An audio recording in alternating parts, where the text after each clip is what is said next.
भांडूपमध्ये झालेल्या राड्याची भांडूपमध्ये मतदान केंद्राबाहेर डमी मशीनवरती प्रात्यक्षिक दाखवणाऱ्या ठाकरे गटाच्या कार्यकर्त्याची पोलिसांनी सुटका केलेली आहे। डमी मशीनवर 3ऱ्या क्रमांकाचं बटन दाबण्याचं आवाहन हे कार्यकर्ते करत होते असा आरोप करत त्यांना पोलिसांनी ताब्यात घेतलेलं। मतदान केंद्रापासून 100 मीटरवरती होतो असा दावा सुद्धा कार्यकर्त्यांनी केलेला आहे। दरम्यान आता कार्यकर्त्यांना ताब्यात घेणाऱ्या पोलिसांना संजय राऊत आणि सुनील राऊत यांनी जाब विचारलाय। कार्यकर्त्यांना सोडलं नाही तर हजारो कार्यकर्ते पोलीस स्टेशनला जातील हा इशारा सुनील राऊत यांनी दिला होता। आपण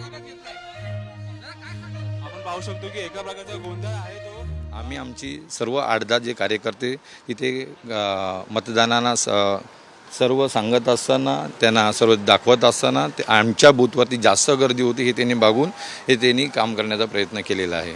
बूथवरती असं काहीच झालेलं नाही। कुणी अज्ञात व्यक्तीने काय केलं असेल आम्हाला आमच्याकडनं अशी कोणतीच गोष्ट घडलेली नाही, कोणतीच गोष्ट घडली आणि आम्हाला ह्या सर्व गोष्टीची काय पार्श्वभूमी पण माहीत नाही। आम्ही आमचा रितसर आमच्या पक्षाचं काम करत होतो। प्रचंड पैसे वाटप करतायत, पोलीस यंत्रणेवर दबाव आणून आमच्या कार्यकर्त्यांना अटक केली जाते, आमच्या कार्यकर्त्यांना 149ची नोटीस दिली जाते, आमच्या कार्यकर्त्यांवरती दबाव टाकला जातो, आमच्या कार्यकर्त्यांवरती त्यांना